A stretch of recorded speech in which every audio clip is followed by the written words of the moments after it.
Nestle's Ever-Ready, the instant cocoa. Nestle's Quick for great chocolate milk. And Nestle's chocolate bars now present Space Patrol! High adventure in the wild, vast reaches of space. Missions of daring in the name of interplanetary justice. Travel into the future with Buzz Corey, Commander-in-Chief of the Space Patrol! In today's transcribed Space Patrol adventure, a criminal scientist has discovered a method of traveling back through time. He has taken Buzz and Happy back 14 centuries and has left them on a desolate seacoast on the planet Earth. I just can't realize that we're back in the year 1591. Let's make the best of it. After all, our ancestors did. And we're stuck here in the past forever? Well, Hap, there's one slight chance of getting back. Yeah? Well, what is it, sir? Commander, I feel strange. Everything's going black. What's that sound? You like him? Commander! Hey, what's happening to us? Commander! Where are you? We'll be back in just a moment with today's exciting Space Patrol story, The Time Pirates. What's new? Nestle's new. Nestle's what? Coconut. Nestle's new coconut bar. That's for me.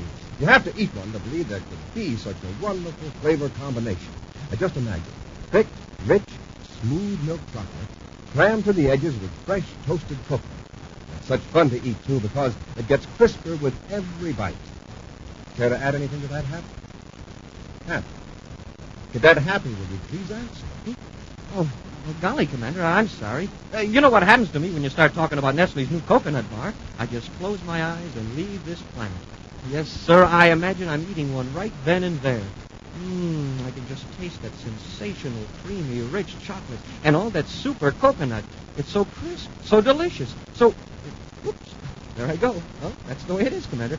And there's only one cure for it. Oh, and what might that be? Well, I just got to eat a Nestle's coconut bar, of course. Well, that seems like a good idea. For you, for me, for all space patrollers, too. Gang, why don't you find out for yourselves? Treat yourself to a brand new coconut bar. You'll really go for it. Everybody goes for Nestle's, Commander. Wonderful milk chocolate, almond chocolate, and crunchy crunch bars. And naturally, the new coconut bar in the red and cream-colored wrapper. Smoking rockets, Nestle's certainly makes the very best chocolate. And now, today's Space Patrol adventure, The Time Pirates. Roaring toward the outer reaches of the solar system, a spaceship arcs over the Neptune orbit, its blazing rockets thrusting it onward at an ever-increasing pace. Far behind, but drawing slowly nearer, is the Sci-Fi. Commander Corey and Cadet Happy, their minds and bodies aching under the strain of several G's acceleration, relentlessly follow the blurred circle of flame from the rockets of the fleeing ship. We're nearly up to star drive velocity. If they cut over into hyperspace, we'll never get them. Scarno's taking an awful chance because into hyperspace in that ship. I'd better warn him. He's ignored all your other warnings, sir. He's had a fair chance to escape. Maybe he'll listen to reason now. Commander Corey aboard Terra-5, calling Ryland Scarno aboard Star Drive Cruiser JS-14. Corey to Scarno. Scarno, this is urgent. Acknowledge. Someone calling the great Dr. Scarno? Scarno, listen. Cut your rockets and surrender. Now, Commander, why should I do that? My ship is nearly up to star drive velocity. You're taking an awful chance, Scarno. That ship's in bad shape, mechanically and electronically. I knew that when I stole it from Jupiter City Spaceport. Your hyperspace transition effector is probably out of alignment. When you cut into star drive, there's no telling what'll happen to you. One thing is sure. You won't be able to follow. You may think the ship's worth stealing, but is it worth risking your life for? You forget that I'm an expert on hyperspace theory and star drive mechanisms. If you don't value your own life, think of that man with you. Glomer has already made his choice. Is that right, Hugo? Yeah, I'm speaking with Dr. Scarno. You heard Glomer. Goodbye, Commander. We're kicking into star drive. Scarno, wait. Scarno. That's no use, sir. Look, the ship vanished. Scarno's in hyperspace. Yes, he got away. But sooner or later, he'll have to return to the solar system. Provided he can be. We'll go back to Terra and alert all units from Mercury to Pluto to watch for him.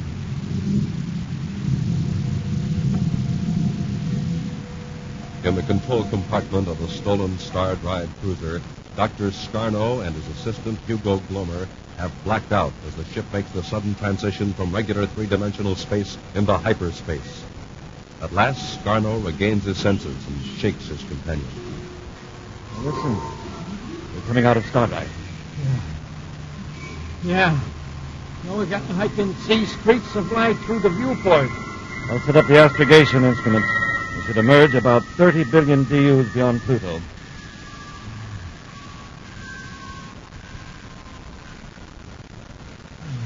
There's the sun, blazing off our starboard side. There's the Earth. I know it's the Earth. See? There's its moon. It can't be the Earth. On the wrong side of the sun for this time of year. Your astrogation instrument must be off. Nonsense. We're not in hyperspace now. Mars-type planet. It's 94 degrees off. I still say... Shut up, Hugo. Let me think. All those planets are off. In the exact proportion of their periods of revolution around the sun. In hyperspace has no relation to ordinary space-time. For us, time stood still while the solar system aged 6 months. Look at Earth. There's your proof. I don't understand. The Earth has gone halfway around its orbit. That's half a year. 6 months gone out of our lives. 6 months. It's a multiple of 6 months. A year in 6 months. 5 years in 6 months. A century in 6 months. No. You're a new type of explorer, Hugo. When we land on Earth, we'll know exactly where we are. But we won't know when.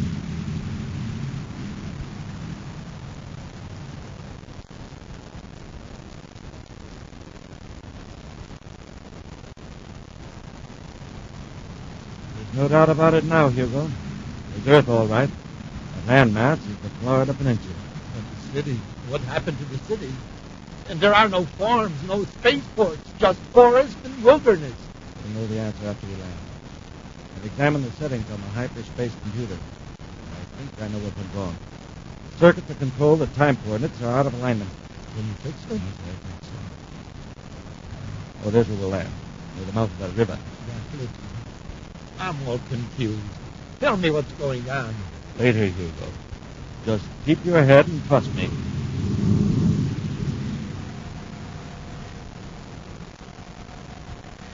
Buzz and Happy have returned to Space Patrol headquarters on Terra after their futile pursuit of Dr. Scarno.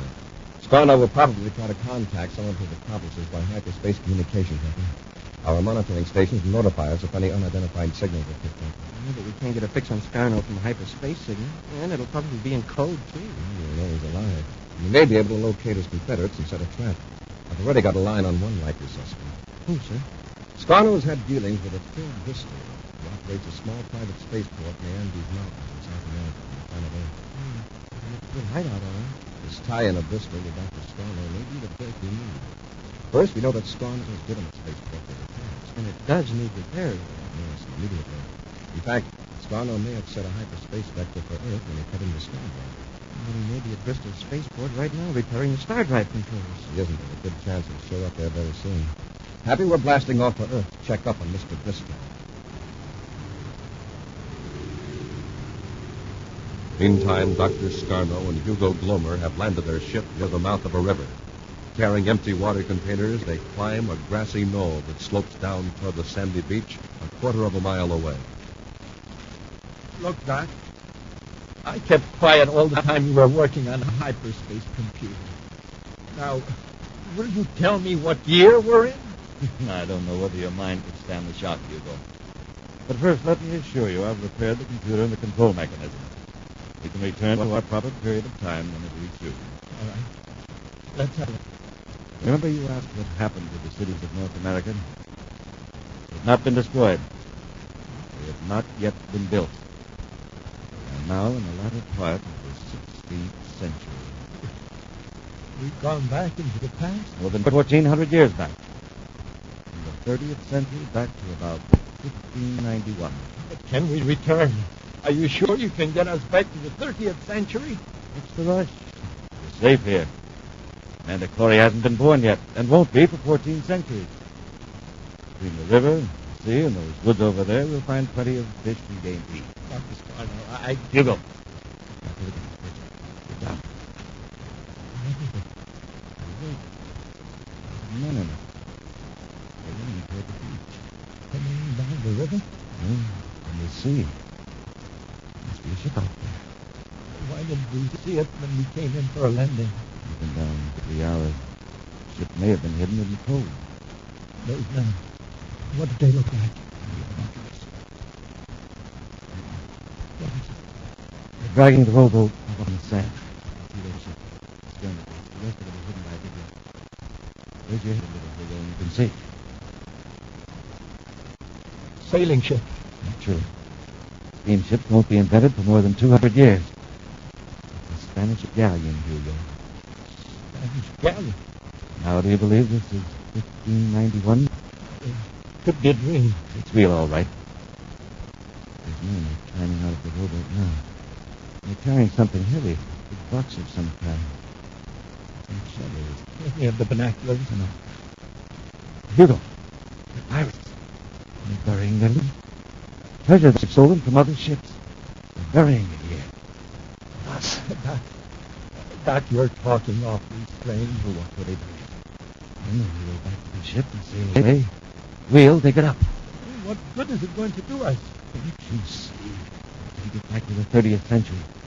The pirate treasure will solve all our financial problems. We'll pay Phil Bristol to help us fix up the spaceship. We're rich. We're rich. Elsewhere, Buzz and Happy are now at the remote spaceport operated by Phil Bristol in the Andes Mountains. They've been questioning Bristol for some time with no results. No, Commander, I haven't heard anything from old Doc Scarno for more than a year. Frankly, that suits me fine. I don't want to get involved in any of his deals. I see. And what about his pal, Hugo Glomer? Glomer? I've heard of him. Now, look, Commander, I can't imagine why you came here. This spaceport's strictly on the up and up. I'd pick up a few emergency jobs, all legitimate. Well, Bristol, we'd like to look around a bit. What's in that hangar over there at the south end of the port? Oh, just an old pump, waiting for repairs. Get and I'll take a look at it. It's nothing to see, believe me. What's the matter, Bristol? Something out there you don't want us to see? Why, no, of course not. It's We'll take care of them, Bristol. Get your hands up. Both of you. But the Scarno. Yes, Commander. Bristol, take their weapons. I don't want them to give Hugo an excuse to shoot them. Okay, Scarno. But why not shoot him? We can't let him go. I have other plans. We'll dispose of them permanently, and yet we won't have them a bit. Remember those gold pieces I showed you? Spanish coins? What about it? We'll take Corey and the cadet back where we got the treasure and leave them there. Come on, gentlemen. Where are you taking us, Scarno?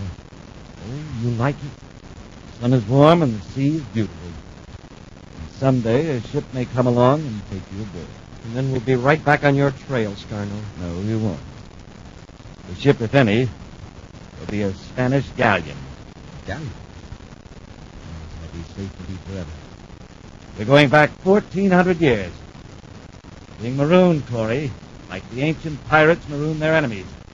Marooned in time. We'll return to Space Patrol in just a moment. Say, do you recognize this sound? Why, that's somebody drinking Nestle's quick, Captain Toothfell. How can you be so sure, Tony? Easy. A drink has to be awful good to drink it down to the very last bubble like that. And Nestle's quick sure is. Why, it's so rich and chocolatey, it tastes just like those wonderful Nestle's chocolate bars. Well, I follow you there. Now, if a drink is hard to make, you usually drink it kind of slow, so it'll last longer. But that sound was somebody drinking fast.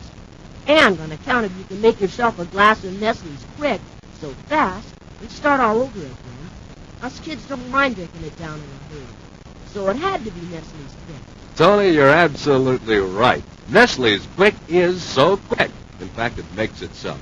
You just pour out your glass of cold milk. That's right, the milk comes first. Then add 2 teaspoons of rich Nestle's Quick, and down it goes, mixing all the way. You just give it a little swish with your spoon, and it's ready to drink. There's one more reason, Captain. Oh, what's that? Well, I've made that sound so many times myself, I know it by heart. Want me to show you? Shoot. Okay. I'll make my glass of quick. Just add 2 spoonfuls to my glass of milk. Now once around with the spoon, in with the straws, and here goes.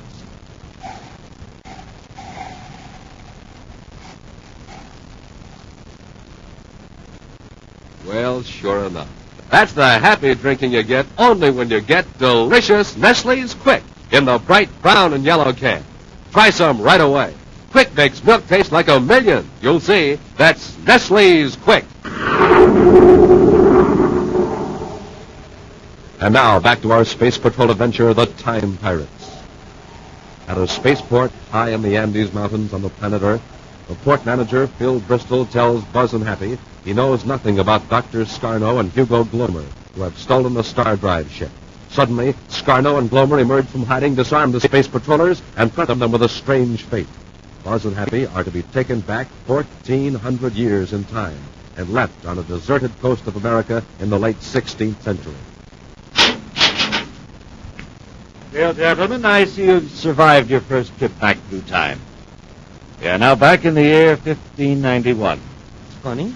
You don't look a day younger. You're still skeptical. My friend Glomer is bringing the ship in for landing on Earth. Then you will see for yourself. How did you discover this trick of time travel? It was an accident.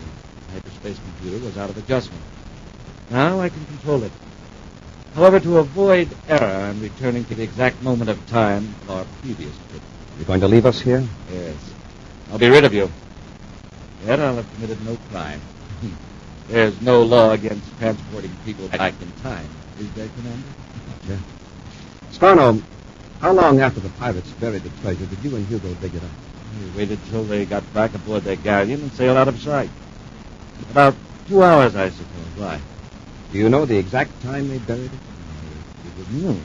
Yes, the sun was almost directly overhead. What are you getting at? The treasure existed under the sand from noon until you took it away 2 hours later.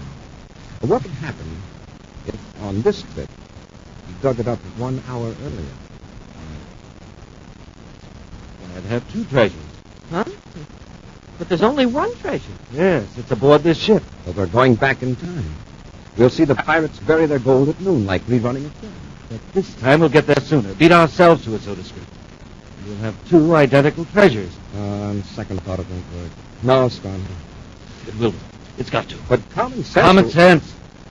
Common sense tells you that you couldn't possibly be here in the year 1591 because you're not even born. Still, you're here, aren't you? Well, yes, but there's only one of each of us. There isn't a Commander Corey here in 1591 and another Commander Corey up ahead in the 30th century. Trying to talk me out of my great idea. You want to dig up the treasure after I blast off so you can live like kings here in the 16th century. Well, I'll just kill that little scheme. Hugo and I will get the treasure again, and you 2 are going to help.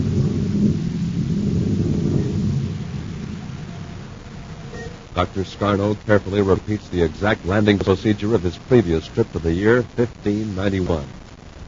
Then, concealed by bushes on the knoll, the 4 men from the 30th century watch the pirates bring their rowboat ashore, bury their treasure chest, and return to their galleon lying at anchor in the quiet waters of the bay. Finally, Scarno rises to his feet. Stay digging. And remember, one false move and you'll die before your time. It's pretty good, eh, Doc? Shut up, Hugo. Hey, Doc, what happens if those pirates see us from their ship? They can't. Galleon has sailed around the point. Anyway, what did they do about it? Right, dig. Dig faster, you 2. Oh, what's the rush? We've got 14 centuries to dig this up. Hey, it's there. We uncovered the chest. Hurry, Corey. Throw away that sand. It worked, just like you said it would, Doc. We got proof that's the treasure. I think I can lift it out now.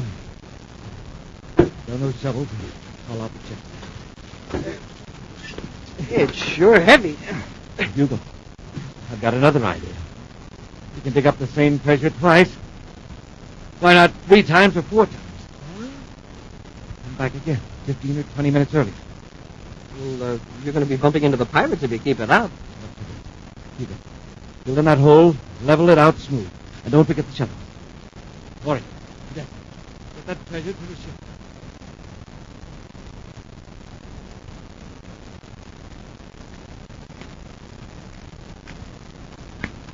Hugo, unlock compartment 2. Put the chest in there with the other one. Well, hurry up. This thing isn't getting any lighter. Okay. All right, Corey. Take the chest in the compartment and set it down by the other treasure. Oh. Hey. What other treasure? Doc, look. The other chest is gone. What? That's impossible. Only you and I have the keys to this compartment. Hugo, what are you trying to pull? What do you mean? What am I trying to pull? Are you accusing me of stealing the gold? You didn't do it. Who did? I've got a notion that... Don't move, Corey. Still got you covered. Hugo, listen. Corey has just been waiting for us to get into a private scrap so he and the cadet can jump us. Well, where did you ever get an idea like that? In fact, he probably planned this whole thing. How could they? They were locked up in another compartment, except when they were with us on the beach. Corey's figured out some trick about this time travel effect. What is it, Corey? Where's the first treasure we dug up? Right here. Happy and I just set it down. It's the second chest. Look, one object can't be in two places in the same instant. The instant the ship returned to the year 1591, the treasure vanished from the compartment. And this time we dug up the same chest as before.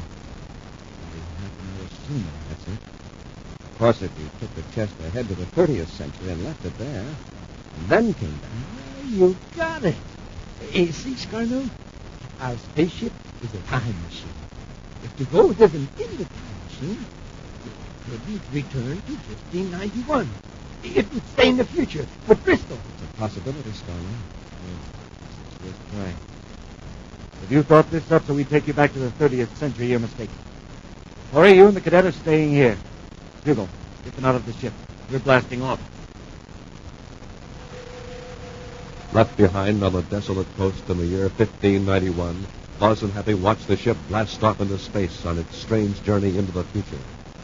Accepting their situation bravely, Buzz suggests they explore their surrounding and search for food. Right now, several hours later, the space patrollers walk along the wet sand of the water's edge. Since we haven't any weapons to hunt with, our best bet is to try to dig up some clams. Yeah.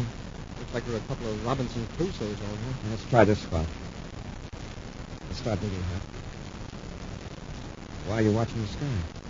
Oh, I'm looking for Scarno's ship. He ought to be back by now. Yeah, returned here and blasted off again, Corey. Wouldn't we have seen him? Hap, when he returns, he'll have set his time selector to about noon of this day in 1591. To us, it's now 4 hours later. The arrival of the pirates, Scarno's return, both events are past history for us. I just can't realize that we're back in 1591. I'll have to get used to it. Let's make the best of it. After all, our ancestors did. Then we're stuck here in the past forever? It's not the past now. It's our present. However, there's one possibility, one slight chance of getting back to the future. Yeah? Hey, Commander, would you explain? Everything's going bad. What's that sound? Like Hey, Commander, what's happening to us? Commander? Where are you?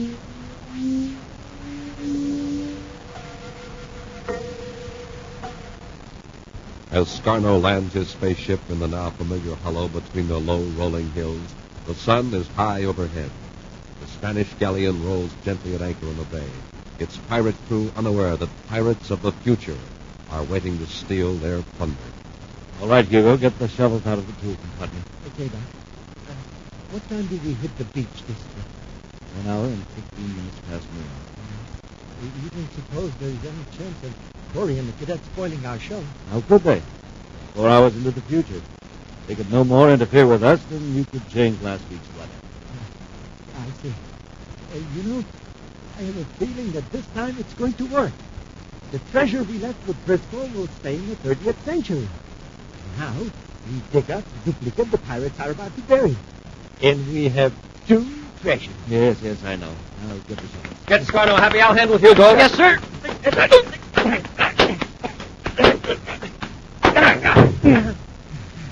Okay, Hap, take it away. Yes, sir. Corey, where did you come from? From the compartment where you had us locked up the first time. How did you get in? We were on the beach. Then all of a sudden there was a whirring sound. Things got black, and then, boom, we were in your ship. And what made it happen? Scarno said you were 4 hours into the future. We were. But our existence in the year 1591 first began when your ship emerged from hyperspace, when you first brought us here. In that instant of time, we were in the ship. So when we returned to that instant, we returned too. Yeah, only this time the compartment door wasn't locked. Should have shot you before he blasted him. That wouldn't have helped you. We were part of the space-time equation for this instant of the year 1591. Sure. As far as the 30th century is concerned, those pirates have been dead for hundreds of years. And yet, when you clean in on this day in 1591, there they are, real as life. On your feet, Scarno. You're returning to the 30th century to get your pal Bristol. Under Commander Corey's watchful eye, Scarno sets the hyperspace vector for a return to the 30th century. Landing at the spaceport in the Andes, Buzz leaves Happy in the ship to guard the two prisoners while he goes after Bristol. Now, just relax, boys. You'll have company in a few minutes. It's all your fault, Scarno. You were so smart. Look, Hugo, we're still in good shape. So we'll go to a criminal rehabilitation center for a while. When we come out, we'll still have the treasure we left with Bristol. Yeah? Will Corey let us have it? We'll have to. Pirates buried it, and we dug it up. True owners have been dead for centuries. It's ours by right of discovery. Oh, Commander, did you find Bristol? No, Happy's gone. And so is his ship. The treasure. What about the treasure? I checked the hiding place you told me about. It's gone. For Bristol? He double-crossed us. Now, don't worry about him. I'll find him. It'll be easy. Easy? Do you know where he's gone? No, but I know how to find out. How, sir? I'll tell you later, Hap. When we get these two characters back to Terra. Bristol, he's nothing but A pirate? Yes. That's it. A low-down pirate. An action preview of next week's exciting Space Patrol adventure in just a moment. Say, Space Patrollers, now's the time for a quick-me-up. Know what that is? It's a pick-me-up with Nestle's Quick. Yes, sir, when a fella's throat wants something cool and smooth, Quick. Have some Quick. Quick is Nestle's wonderful chocolate powder that makes milk taste like a million. In fact, it turns out chocolate milk with the same sensational flavor as your favorite Nestle's chocolate bar.